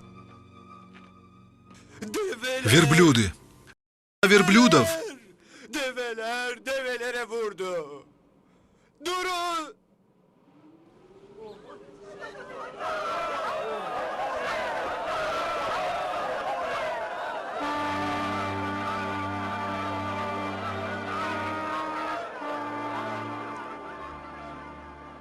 Durun. Остановитесь!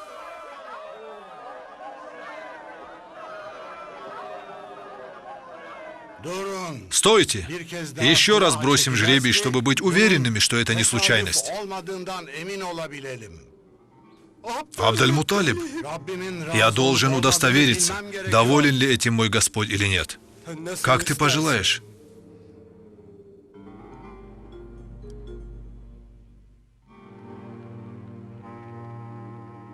Верблюды! Опять жребий пал на верблюдов. Bir kere Еще раз. Тяни. О, отец! Тяни. Я продолжаю тянуть. Bu çocuğu Он будет бросать жребий, пока не убьет своего сына.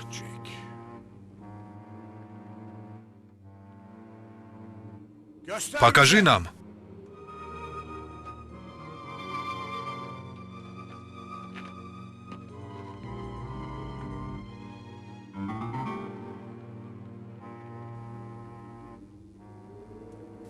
Неужели Абдулла? Develer. Верблюды! Опять жребий пал на верблюдов. Develere vurdu. Rabbim şükür. Хвала тебе, Господи. Arapların cehaleti, Невежество арабов и их жребий замучили нас. bizi yiyip bitirdi. Только теперь я убедился, что мой Господь доволен этим. Sen buna razısın. Kurban için 100 Ради deve свободы kurban жертвы veriyoruz. мы даем 100 верблюдов.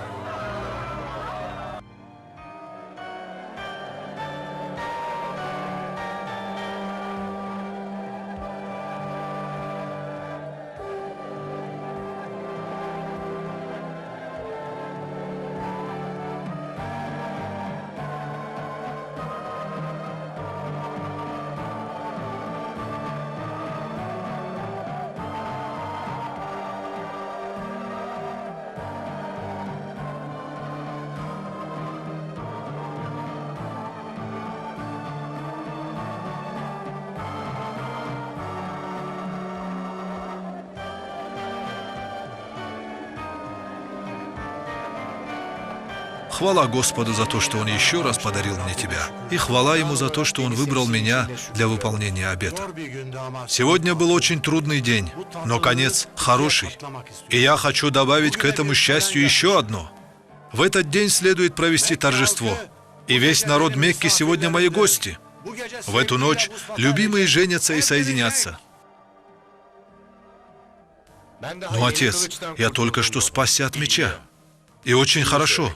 А теперь скажи, кого ты видишь достойной стать твоей женой? Не смотрите на него так. Он смущается. Он не скажет об этом никому, кроме меня. Я знаю. Верблюды готовы. Зарежьте верблюдов, и пусть в эту ночь никто не останется не поевшим мясо жертвы. Накормите даже диких зверей. Куда пойдем, отец? Вначале мы пойдем в дом моей любимой жены Фатимы, а после этого в дом Вахба.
О, Вахб, Eyvah. ты хорошо знаешь меня и моего сына. En küçük oğlumuz soylulukta. Я хочу женить своего младшего сына на целомудренной девушке, которая еще не выходила замуж. Bugünkü olay И я хочу, чтобы сегодняшний случай не оказывал на тебя никакого влияния. bu benim Fatıma. Это было испытанием для меня, Фатимы и Абдуллаха. Очень важное испытание. Çok önemliydi.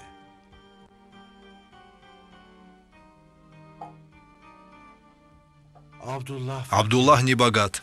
Он очень бедный человек. Работает в поле, alın terine придает önem большое значение своему труду и никогда не претендовал на отцовское имущество.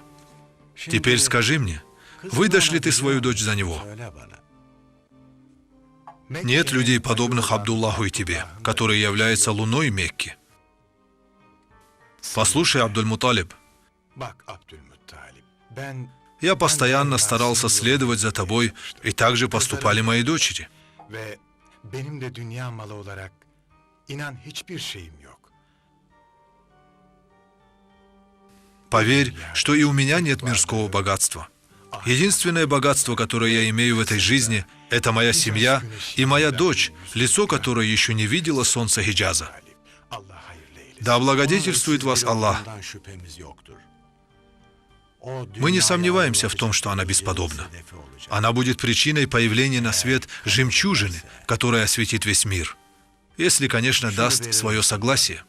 Подай мне это.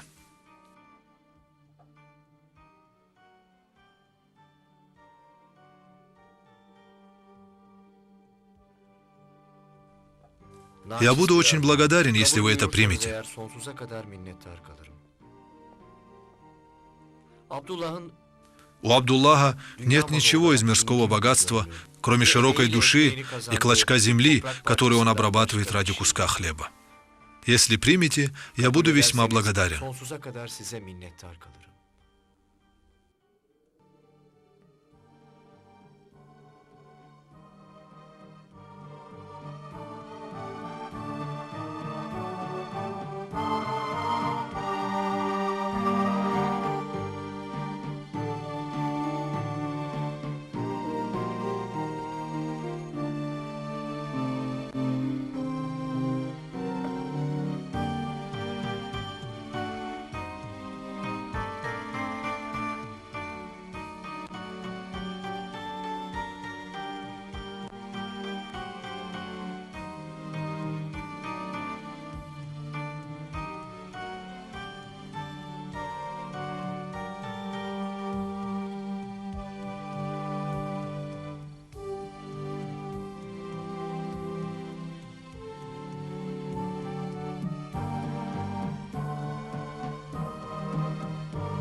Kabul ediyorum. Я согласна.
Идут!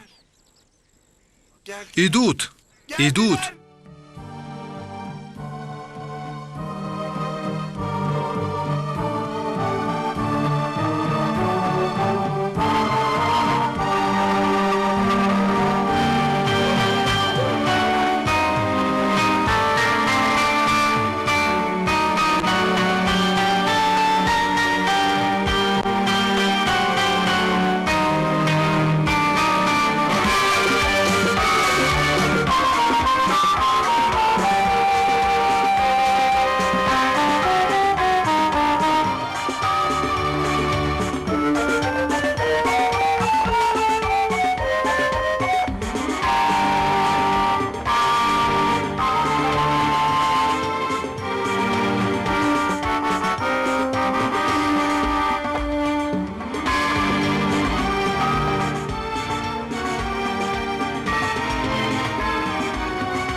Сегодня воссоединились луна и солнце.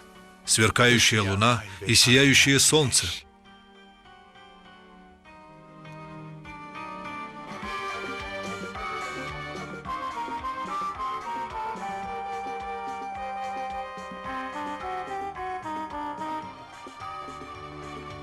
Аллах лучше знает, что подаренная тебе нами — это луна Мекки. И нет больше другого такого человека. Аллах лучше знает, что подаренное вам мною — это чистое и сияющее солнце. Она будет ему достойной женой, Абдуль-Муталиб. Теперь послушай меня внимательно, мой сын, которого я люблю больше своей жизни. Твоя жена никогда не должна обижаться на тебя. Цветы бывают очень хрупкими. Не забывай это. Послушай своего отца, о любимая дочка. Твой муж никогда не должен обижаться на тебя. Луна, которая потихоньку уменьшается, долго возвращается в прежний вид. Не забывай это. Как я могу обижать такой цветок? И я нуждаюсь в лунном свете. Нам, старикам, больше нечего тут делать.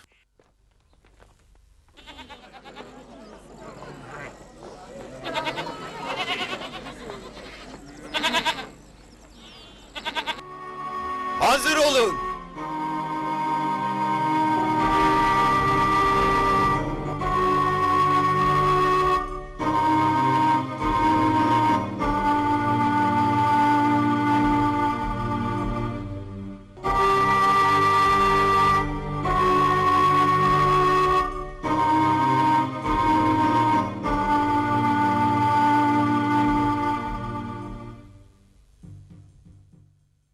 Готовьтесь.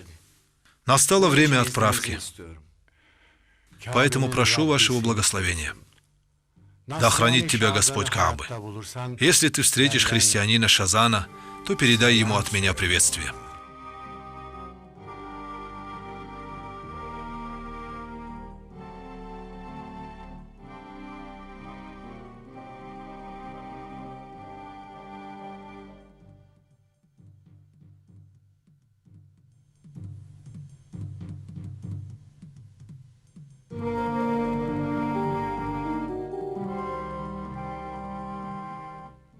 Почему ты на меня так смотришь, матушка?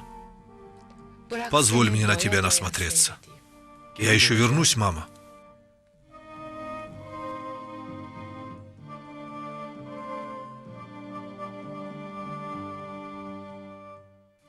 Может, ты все-таки останешься, Абдулла?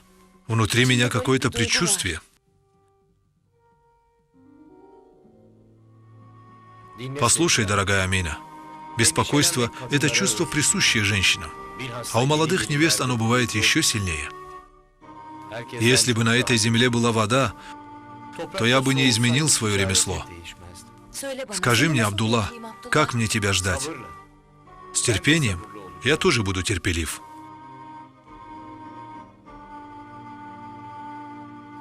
Счастливо оставаться.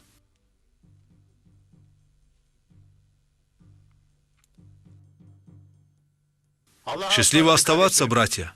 Счастливо оставаться, Мекка. Прощайте. Какое это печальное прощание.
Амина! О, Амина! Идем! Git.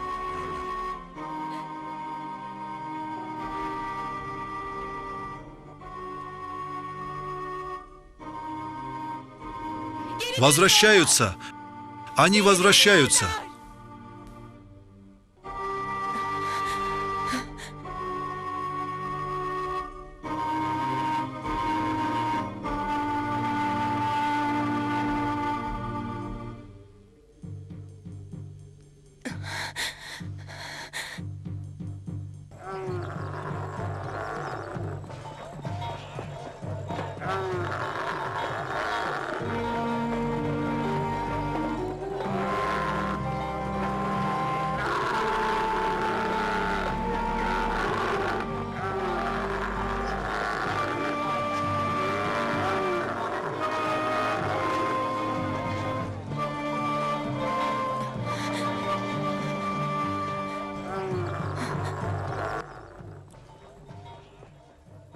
О, любимая дочка, расставание осталось позади.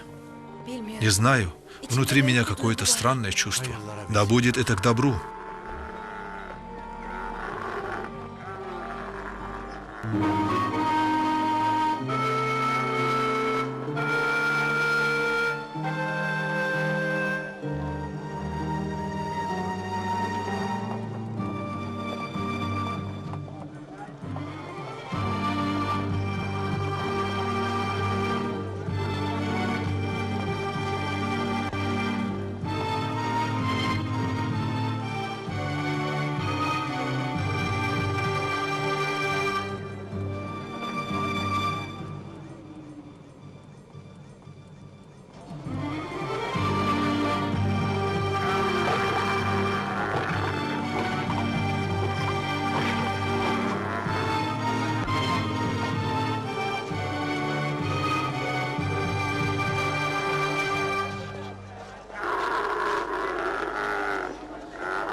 Dört nala gidersen Yesrib'e 3 günde varırsın.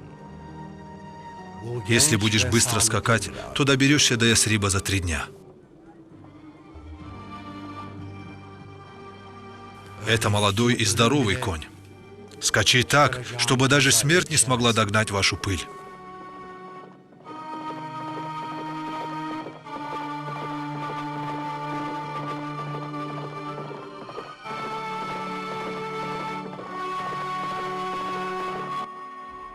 Отправляйся поскорее, Харис. Это лекарство от его болезни. Скажи смерти, что Фатима не сможет вынести разлуку с Абдуллахом.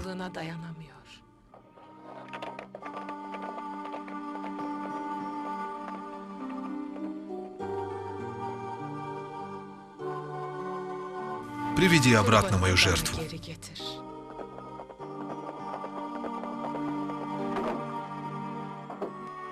Ölüme söyle. Скажи смерти, что я ношу ребенка Абдуллаха, и этот ребенок разговаривает с матерью.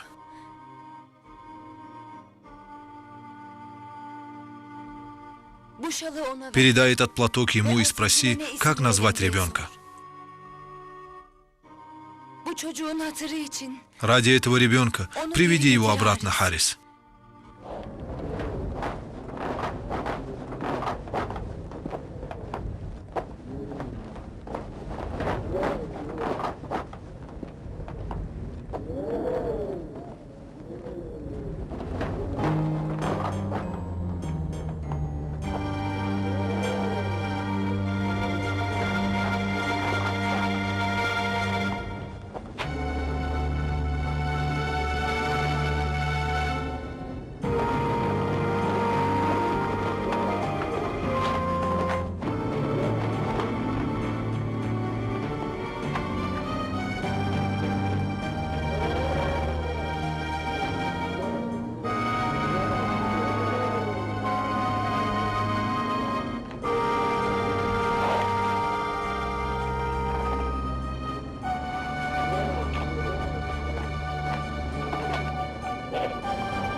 Вот и прибыли.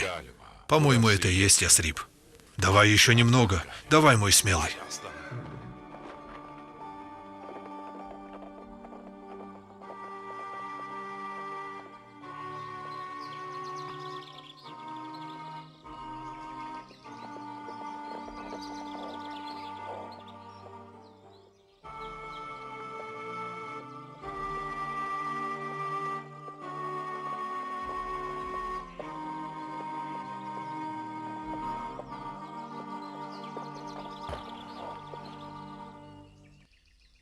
Скажите, это Даруль-Набига? Что тебе надо, о чужеземец? Ищу одного человека. Я сын Абдуль-Муталиба. Ты сын Абдуль-Муталиба? Да, я Харис. Ты правильно пришел. Слезай с лошади. То, что ты ищешь, находится здесь.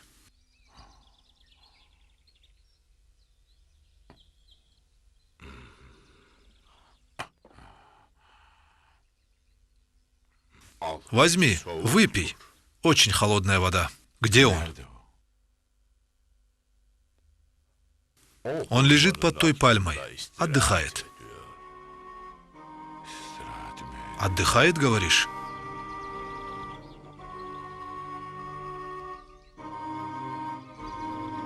Да, и никто не сможет отдохнуть так, как он.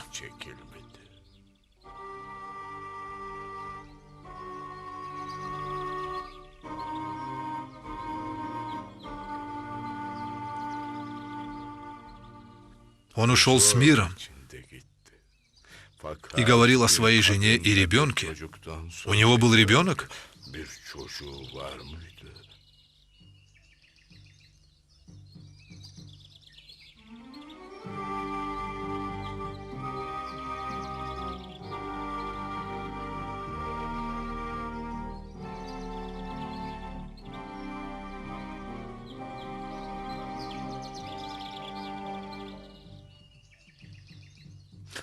Его присутствие принесло этому финиковому саду благодать. Деревья сразу же дали плоды, и со всех сторон забурлили родники прохладной воды. Скажи мне, мой дорогой брат,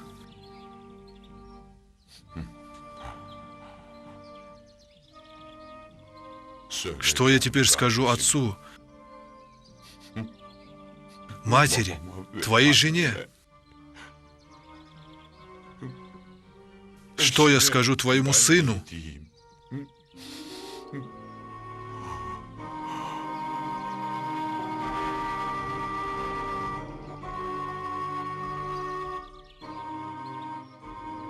Что я скажу твоему сыну? Что я им скажу?